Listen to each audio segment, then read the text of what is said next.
Bwana asifiwe. Amen. Tumeokolewa ili kutimiza kusudi la Mungu. Lipi? Amejibu kutimiza kusudi la nani? Makusudi si yako mengi. Haya, mmoja ataje hata mawili. Wewe peleka maiki popote hata asiponyosha. Mimi naona hapo ni kumtumikia Mungu ndio kusudi la kuokoka.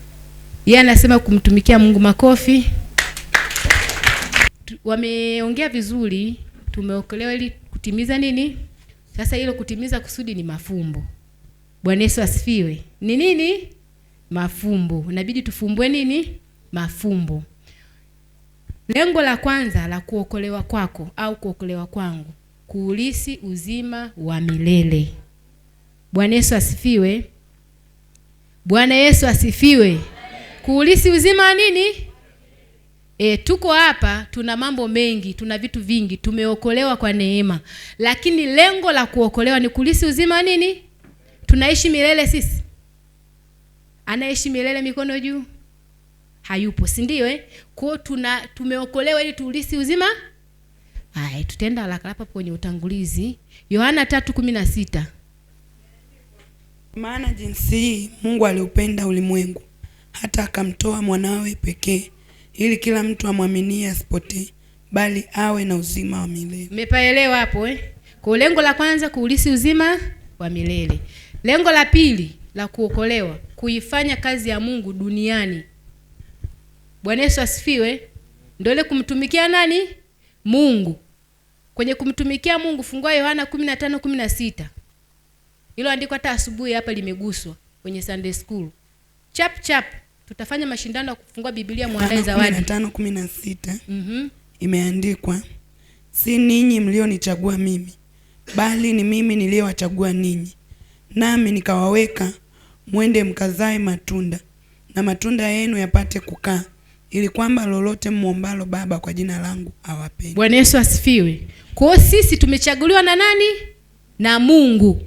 Lengo la kuchaguliwa, anasema si ninyi mlionichagua mimi, bali ni mimi niliyowachagua ninyi, nami nikaweka mwende mkazae matunda, na matunda yenu yafanyaje? Yapate kufanyaje? Matunda yakishakaa, nini kinatokea? Mbona nasoma mmoja? Ukishazaa matunda yakakaa, nini kinatokea? Bwana Yesu asifiwe. Kwa hiyo tukizaa matunda, lengo la pili ni kuifanya kazi ya Mungu. Ndio lile somo la leo la asubuhi. Sunday school ya leo nasema matengenezo ya mwisho. Ya nani? Ya Nehemia. Sasa sasa natafakari kwa nini leo Mungu amenipa hili somo na sisi tunatakiwa tufanye matengenezo. Bwana Yesu asifiwe. Kama umefuatilia Sunday school toka tumeanza kwenye hiki kitabu, leo Nehemia anahitimisha kwenye matengenezo. Kwa maana yake nini? Na sisi leo tunatakiwa tuingie kwenye nini?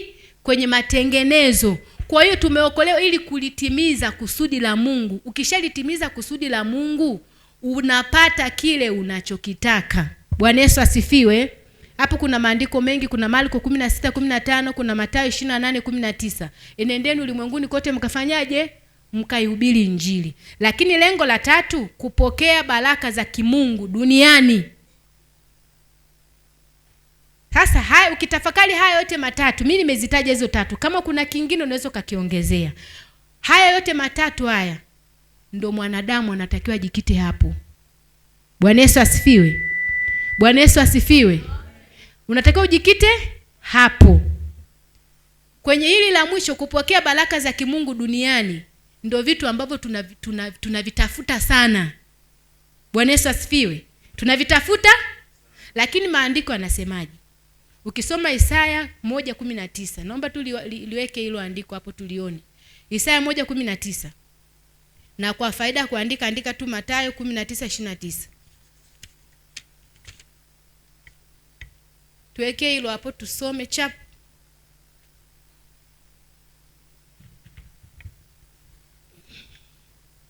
Isaya 1:19. Twende kwa pamoja tusome.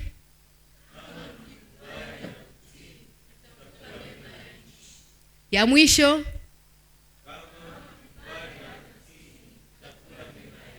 Bwana Yesu asifiwe. Tukikubali na kutii, tunakula mema ya nini? Si ndio tunayotafuta usiku na mchana? Nani hataki mema ya nchi? Bwana Yesu asifiwe. Mema ya nchi ni mambo mengi. Nikisema hapa tuanze kuorozesha ni mambo mengi. Unataka mke mzuri, unataka watoto wazuri, unataka kazi nzuri, unataka nyumba nzuri, unataka, si ndio? Mema ya nini? Lakini tukikubali na kufanyaje? Bwana Yesu asifiwe. Sasa katikati hizi pointi 3 tutaenda pointi moja tu, ndo tunaingia kwa undani. Pointi namba 2, kumtumikia Mungu.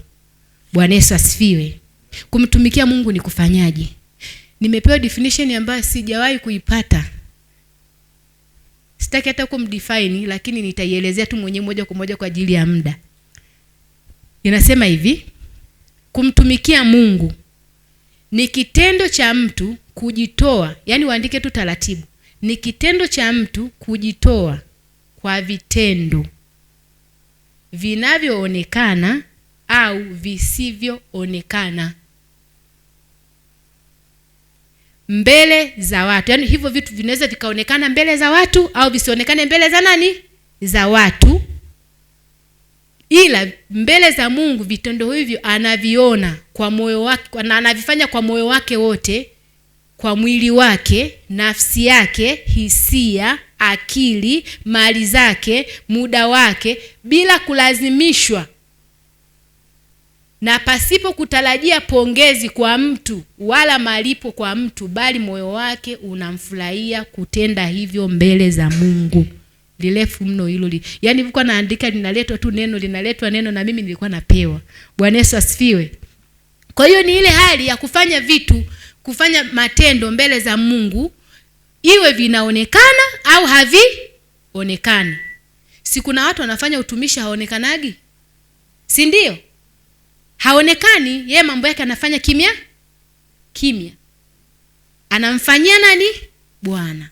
Lakini wako ambao wanaonekana, tunawaona ni kama tu vyombo jikoni. Kuna kijiko muda wote unakikorofisha. Jiko linapika muda wote. Kuna masufuria ya msibani, kuna masufuria, huwezi kuchukua sufuria ya msibani ukapikia nyumbani kwenye familia za watu wawili. Si ndio? Kwa hiyo kuna vile vitendo ambavyo vinaonekana na visivyoonekana. Ila Mungu vyote anaviona. Bwana Yesu asifiwe. Lengo la somo. Kwa nini tunajifunza hili somo? Mungu anataka kulibariki kanisa. Bwana Yesu asifiwe. Sio kwamba hamjatumika. Ila Mungu anataka kulibariki kanisa lake. Ila kuna vitu inabidi tuviweke nini? Sawa. Bwana Yesu asifiwe. Bwana Yesu asifiwe. Kwa Mungu chochote kile unachokifanya Mungu anakiona. Sasa ili akubariki lazima pawepo na mstari. Yaani ukimwaga maji yanafuata njia, si ndio? Ukipeleka kona hivi yanafuata kule kule. Kwa baraka za Mungu zipo. Ukimtumikia Mungu, Mungu anakubariki na Mungu analipa. Bwana Yesu asifiwe. Amen. Nitaluka baadhi ya vitu kwa sababu ya muda. Hapo andika utangulizi wa hiyo maana kumtumikia Mungu, andika Warumi 12 mstari wa 1.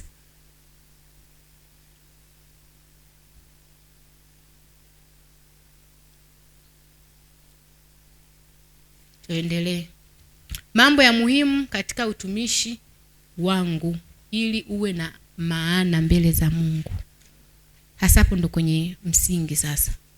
Kitu cha kwanza, utumishi ni ibada kamili. Fungua hiyo Warumi hiyo 12:1 tusome hapo. Ndugu zangu, nawasihi kwa huruma zake Mungu, itoeni miili yenu iwe dhabihu iliyo hai, takatifu, ya kumpendeza Mungu, ndio ibada yenye maana.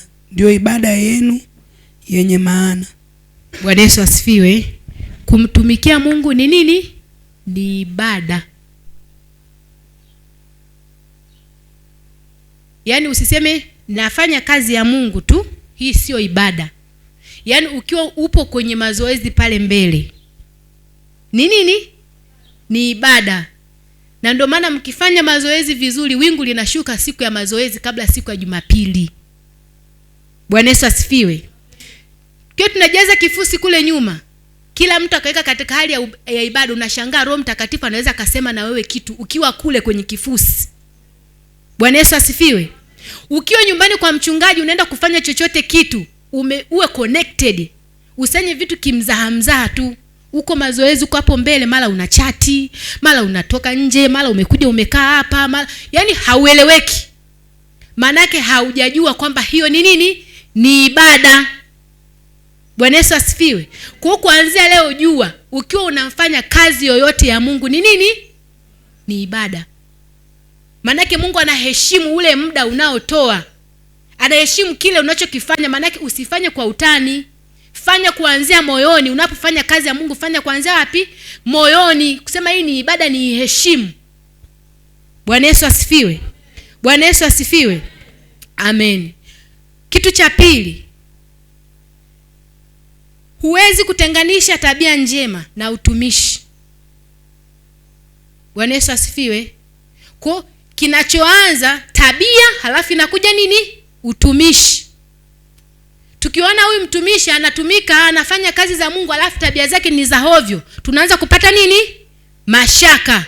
Huu utumishi anaofanya, anafanya utumishi wa aina gani na ni Mungu yupi anayemtumikia? Bwana Yesu asifiwe. Na hichi kitu ndo tunatakiwa tupone pia. Bwana Yesu asifiwe. Mtu anatanguliza utumishi, na ukiona mtu anatanguliza kutumika kwa namna hiyo, ujue anataka kuonekana mbele za nani? Za watu. Hasa hapo upati chochote. Kwa tabia kwanza, utumishi unafuata. Bwana Yesu asifiwe. Bwana Yesu asifiwe. Usitangulie kutumika halafu tabia ikawa mbaya. Utakuja kuangamia. Kiburi, uchoyo, uongo. Bwana Yesu asifiwe. Vitu vidogo vidogo hivyo vinaondoa sifa ya nini? Ya utumishi. Manake Mungu anaangalia. Sasa usije ukatumika halafu kaa unapoteza, ni bora ukaacha. Haina maana. Kwa ukiamua kunyoka kwenye kumtumikia Mungu, jitoe. Yaani wewe zamilia, mimi ni wa Mungu. Acha nimtumikie, maana kutumika kwa Mungu hakuna hasara. Bwana Yesu asifiwe. Amen. Kitu cha tatu, kigezo cha kuingia mbinguni ni utakatifu. Bwana Yesu asifiwe. Tunaingia mbinguni kwa nini? Sio nini? Utumishi. Tujibu sasa, si darasa. Kigezo cha kuingia mbinguni ni nini? Sio nini? Kwa nini? Mbinguni tunaingia kwa utakatifu. Kwa sababu tukisoma kitabu cha Mathayo 5:8, tuweke hilo andiko hapo. Heri wenye moyo. Heri wenye nini? Maana hao, hajasema heri waliotumika vizuri. Heri aliyohubiri vizuri. Bwana Yesu asifiwe. Heri aliyeimba vizuri. Heri aliyotoa sana. Heri anayefariji. Kwa unapofanya utumishi, hivi vitu viwili inabidi vitembee nini? Pamoja. Utakatifu na utumishi.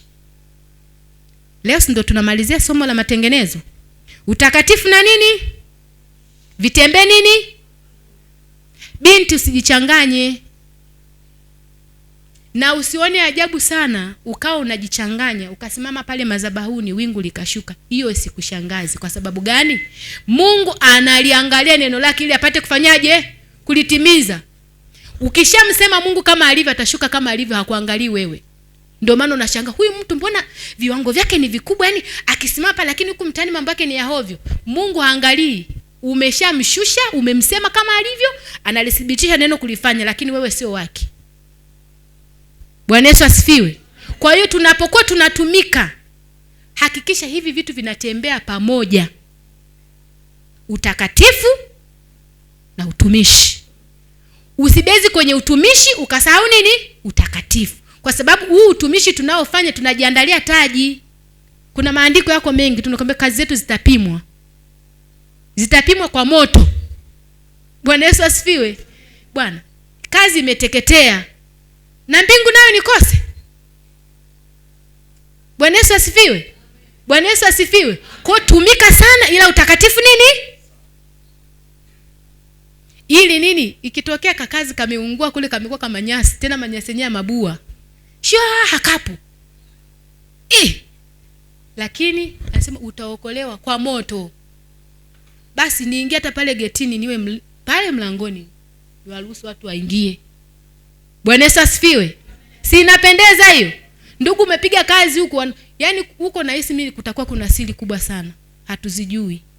Na kwa sababu maisha ni siri ya mtu na Mungu wake.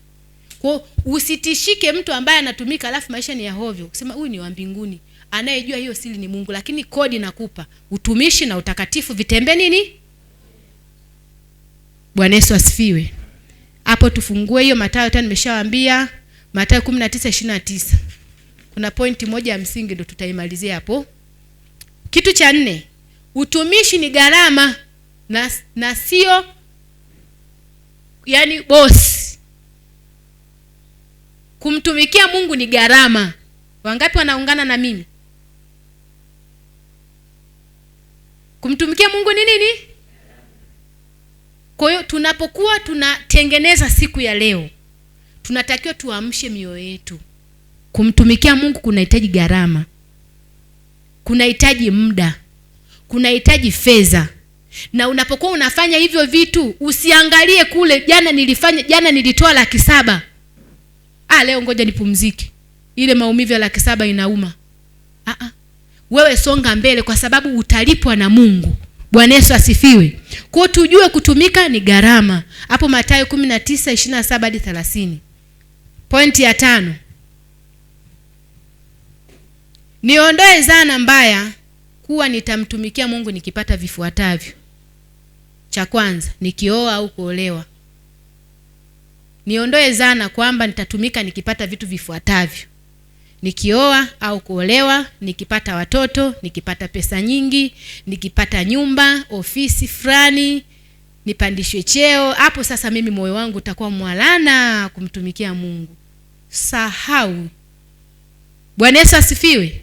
Vijana tupo. Somo la asubuhi limetusisitiza kuoa mtu ambaye ameokoka ili utumike vizuri. Bwana Yesu asifiwe. Usiseme mimi ngoja saa hizi, yani nikimpata mwenzangu nitakuwa fire. Unatudanganya. We kama umeshindwa kuwa fire saa hizi, ukioa sasa ujui unaoa nani? Delila je? Ukioa Delila utakuwa fire? Mwenzako unaenda kumuoa anategemea nitatiwa moyo na nani? Na mume wangu. Yaani mnaona mnaofanana. Nitakuwa fire nikioa, nitakuwa fire nikifanyaje? Nikiolewa. Humo ndani sasa sijui itakuwaje. Bwana Yesu asifiwe. Kwa ondoa hiyo dhana. Wewe kama umeshindwa kuamka mapema kuja kanisani ukiwa binti peke yako. Nashindwa kuongea sana. Wamama mlioolewa mpo? Simtie moyo. Wababa mliooa mpo? Mume wangu upo?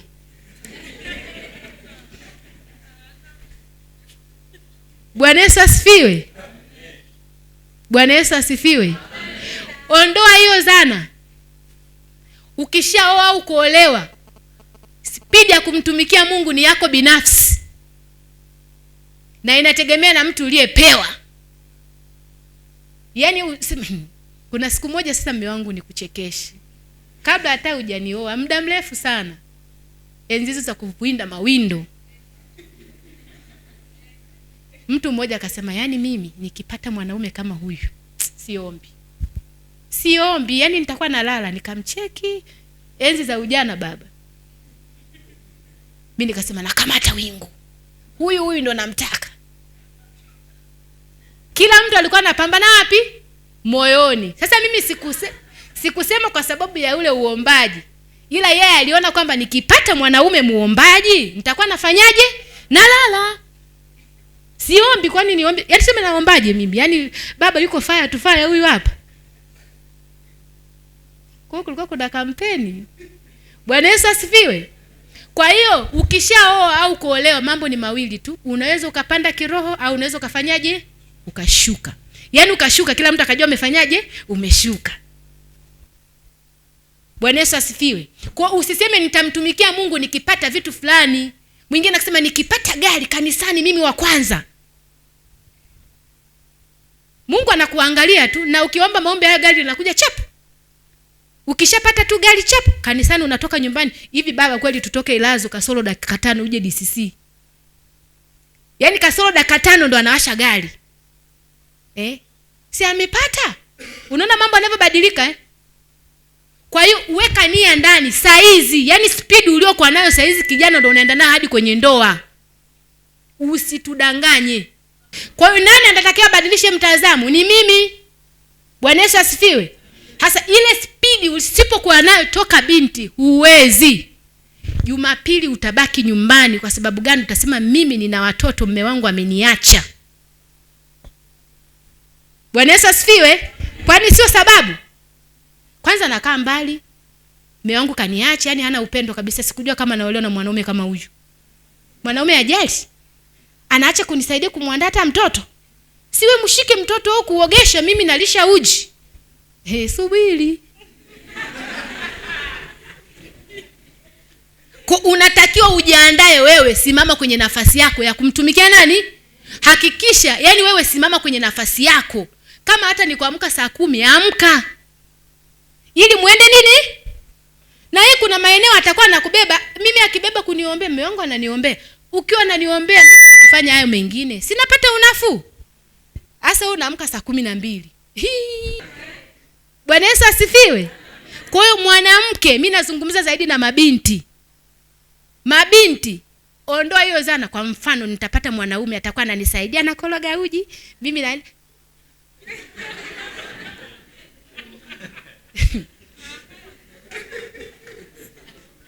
nye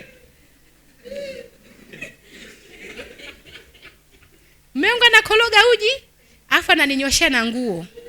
Alafu mimi niko huku. Sitatembea pamoja. Ubadilike kuanzia saa hizi. Ninayoongea maneno ni kweli na amina. Hujui utapata mume wa aina gani. Akologe uji mwanaume. Wakati wewe unatakiwa umwandalie kila kitu. Yaani haijalishi umepata mume wa aina gani, ila unatakiwa umwandalie yeye kila. Huo ndo utumishi. Bwana Yesu asifiwe. Lakini patibiwa baba na nyimue na huruma kidogo. Afu niwaambie akili za wanawake sisi. Ukishapata mtoto, hatusemagi mtoto wangu, watoto wetu. Kwa hiyo tunategemea kila kitu tuwe chetu. Kwa hiyo unatamani akusaidie kumwosha mtoto, unatamani mvalishe pampers. Nakwambia mimi siwezi kumsubiri. Sisubiri mtu mimi, na wa ibada. Yeye anachelewa kujiandae mwenyewe. Tie moyo kidogo. Bwana Yesu asifiwe. Bwana Yesu asifiwe. Wamama tupo. Kwa utumishi ni sasa. Binti, amka, akili yako ikae sawa saa hizi. Hayo matarajio unayosubiri utakuja uanguke vibaya, maana sio kufa vibaya. Uanguke vibaya. Alafu na kiroho chako kinapoa. Halafu kuja kanisani kila siku moyo wako umeumizwa. Roho Mtakatifu hawezi kukaa. Wakati wewe ndio ilibidi usimame kwenye nafasi yako, fanya. Ikitokea amekusaidia, asante Yesu. Hajakusaidia, haleluya. Mungu ni mwema. Bwana Yesu asifiwe.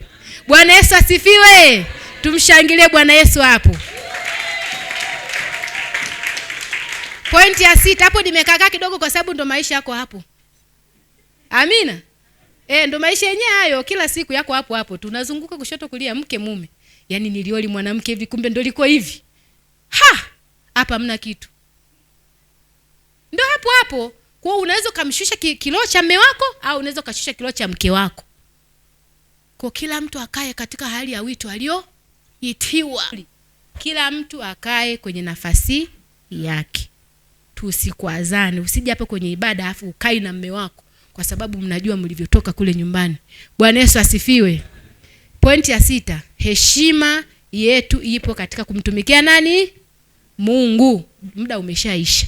Sasa pointi ya mwisho ndio ilikuwa yenyewe, ndio Mungu ambaye alikuwa ananisisitiza zaidi. Hakuna utumishi usiotumika chini ya madhabahu fulani. Kila utumishi uko chini ya nini? Ya madhabahu. Sisi madhabahu yetu ni ipi? DCC. Chini ya mchungaji nani? Bwana Yesu asifiwe. Haya. Sasa kwenye hii pointi Mungu kuna vitu vingi alikuwa ananifundisha hapa. Anasema hivi, kitu cha kwanza, nisifanye utumishi ambao hata mchungaji wangu hajui. Bwana Yesu asifiwe. Tuko chini ya mchungaji Mabula. Chochote unachokifanya mchungaji wako akijue, especially kwa habari ya utumishi. Kwa usifanye chochote mchungaji wako hajui. Hiyo ni saidi ya hivyo. Lakini muda mwingine unaweza ukaenda kwenye kushuhudia huko peke yako, ukabananishwa chumbani na mke wa mtu. Bwana Yesu asifiwe. Hujatoa taarifa, uinjilisti umekuwaka moto. Si ndio? Moto unawaka huko. Ujasi nzima unaona ina dhambi. Unaanza kupita. Unashuhudia siju binti wa watu, siju kijana wa watu. Ni kukosa maarifa sasa. Unaenda kwenye baba wa watu, mke wa mtu, ndoa yake inasumbua. Umeingia mle mwana kondoo asiye Danili, anakufungia mlango. Mchungaji wako hajui. Anapiga tu simu, baba yameharibika huko. Manini? Husemi. Kwa hiyo unapofanya utumishi wowote, toa taarifa. Kwa sababu baba ndo amebeba dhamana ya wewe. Bwana Yesu asifiwe. Bwana Yesu asifiwe. Kitu cha pili, ninapotumika utumishi wote chini ya madhabahu fulani, hivyo nijue natembea kwenye wingu la yule mchungaji. Ukisimama hapa madhabahuni ukahudumu, uwepo wa Bwana ukashuka, inawezekana ukashuka zaidi ya mchungaji, usifikiri una moto. Ule moto ni kwa sababu ya nani? Ya mchungaji aliyeko pale. Yaani kuna kaneema kale, yaani na wewe unapewa pokea yako kwa sababu ya mchungaji. Fire inashuka. Fire imeshuka. Imeshuka fire, ukitoka pale watu wanakufuata. Wewe ni fire kweli wewe. Yaani wewe fungua tu kanisa tu hapo pembeni hapo.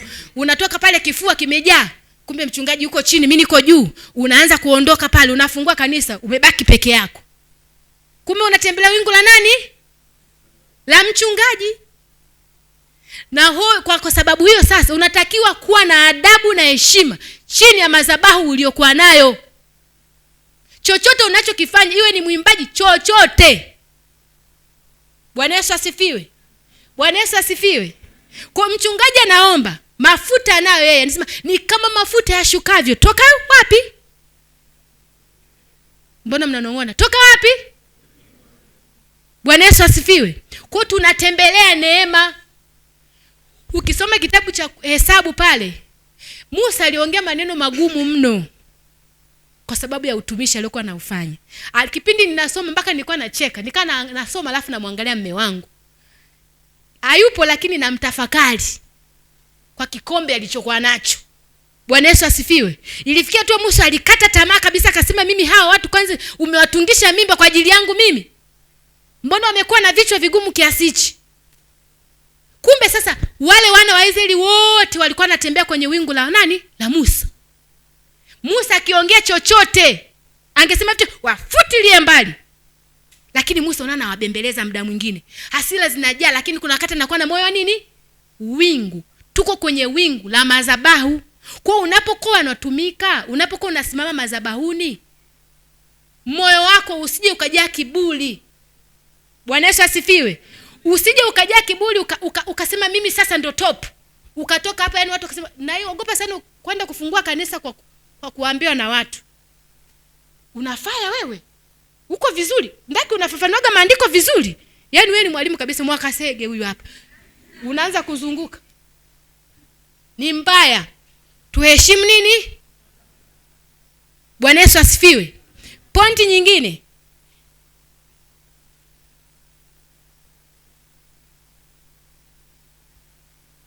Hiyo nisichukue maamuzi ya kuondoka, nimeshaizungumzia. Niwe na imani juu ya mtumishi wa Mungu. Ndio madhabahu hiyo. Bwana Yesu asifiwe. Sisi tunamtumikia Mungu mahali hapa. Mungu anataka kutubariki. Sawa? Bwana Yesu asifiwe. Niwe na imani na chochote mtumishi wa Mungu anachokifanyaje? anachokizungumza. Bwana Yesu asifiwe. Niwe na nini? Muda mwingine Mungu anashindwa kufanya kwa sababu ya mioyo ya mashaka. Jamani, kama kutoa umetoa sana, kama kutumika umetumika sana, lakini moyo wako una mashaka. Kuna wakati unakaa huko hili jambo kweli mchungaji, hili limetoka kwa Bwana kweli, hili mbona nalo limezidi? Ubinadamu ukakufanyaje? Ukishazungumza kinyume, yani mchungaji akizungumza hiki, wewe ukazungumza hiki, unautafuta ukoma ulikolala. Ukoma sio mpaka tukuone vidole vimenyofoka. Mambo yako yanakuwa hayaendi. Bwana Yesu asifiwe. Yaani una mashaka tu. Sasa bora uwe na mashaka peke yako, unaambukiza na ujirani yako. Huo moyo sio wa kimungu, na Mungu hawezi kutenda hata kama ulikuwa umetoa milioni 70. Bwana Yesu asifiwe. Kuquestion mambo. Yaani sisi tumeomba kuquestion mambo. Yaani unataka kila kitu kifafanuliwe A to Z, B kwenda kushoto hivi. Bwana Yesu asifiwe. Uwe na imani juu ya nani? Ya mtumishi wa Mungu. Chochote anachokizungumza amini, madamu akupeleki kwenye dhambi.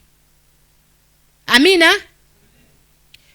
Kitu cha mwisho, kila mmoja aheshimu nafasi ya mwenzako.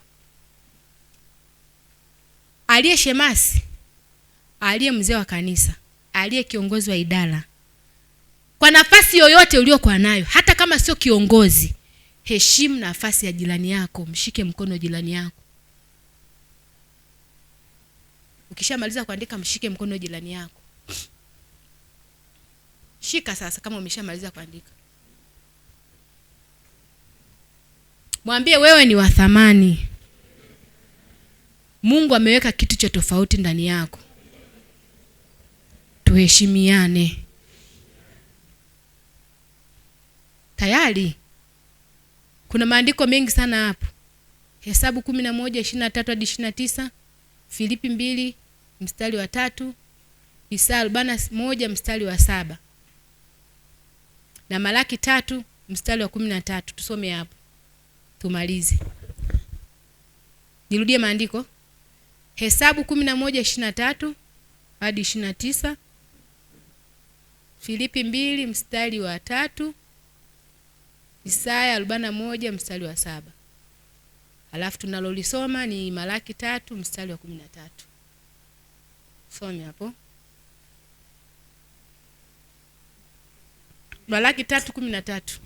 Malaki 3:13 imeandikwa, maneno yenu yamekuwa magumu juu yangu, asema Bwana.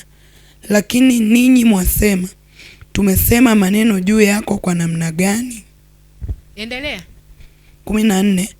Mmesema kumtumikia Mungu hakuna faida, na tumepata faida gani kwa kuyashika maagizo yake na kwenda kwa huzuni mbele za Bwana wa majeshi? Aya, soma mstari wa 18. Ndipo mtakaporudi, nanyi mtapambanua kati ya wenye hekima na waovu, na kati ya yeye amtumikiaye Mungu na yeye asiyemtumikia. Amina. Bwana Yesu asifiwe. Sasa kwa andiko hilo sasa, kuna wakati mtu unafanya vitu vingi sana mbele za Mungu, na mara nyingi sana sisi tuna mahitaji. Unafanya jambo hili, unategemea Mungu akusurprise huku, wapi? Unafanya hapa, unategemea hapa, wapi? Utumishi tunaofanya mbele za Mungu tunatakiwa kufanya bila kutegemea nini? Kitu. Lakini Mungu kimtumikia lazima atakupa kitu. Bwana Yesu asifiwe. Kwa hiyo yamkini kuna vitu ulishavifanya havijatokea, moyo wako ukavunjika moyo kwamba kumtumikia Mungu sasa kuna faida gani? Mbona kama walioko nje wanafanikiwa kuliko sisi? Mbona kama kuna namna mimi sielewi, nikajaribu na huko nje au? Sijui umenielewa kuna maswali ya namna hiyo. Kuna wakati ukikaa ukitulia unasema sasa kumtumikia Mungu kuna faida gani? Lakini Mungu anajibu huko mwishoni. Ukisoma hapa pote hapo mwishoni na mazo mstari kwamba itafikia hatua utajua kuupambanua watu ambao wanamtumikia Mungu na watu wasiomtumikia Mungu, jinsi Mungu anavyowatofautisha. Bwana Yesu asifiwe. Naomba uchukue daftari lako, andika. Andika chap. Andika huduma ambayo unaipenda na unaifanya. Mpaka saa hizi unaifanya, unaipenda na unaifanya. Andika. Huduma gani unaipenda na unaifanya mpaka saa hizi? chap chap, tumalize. Tunamaliza hivyo. Kitu cha pili, huduma ambayo uliwahi kuifanya halafu kaiacha kwa sababu ya sababu mbalimbali.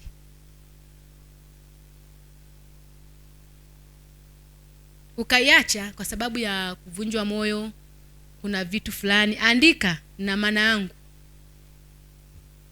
Kama hamna, acha. Una huduma uliwahi kuifanya ila ukaiacha kwa sababu mbalimbali. Kitu cha tatu, huduma unatamani kuifanya sana lakini kila ukijaribu vinashindikana. Unatamani ukifanye kitu fulani, kila ukijaribu unagonga mwamba. Andika.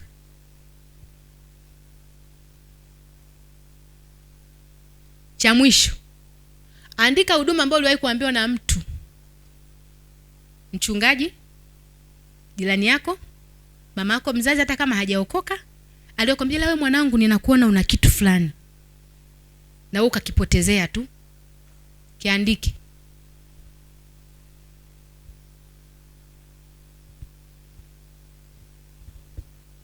Na wewe kama unasema sijui huduma yangu, yani sijielewi, sijui niko wapi, nina huduma gani, sijui, weka tu kwenye diary yako, weka question mark hivi, sijui nina huduma gani. Andika hapo, jiwekee hapo. Kuna mmoja anacheka kule mpaka anataka aanguke. Bwana Yesu asifiwe. Tumemaliza Tumemaliza. Naomba tusimame. Bwana Yesu asifiwe.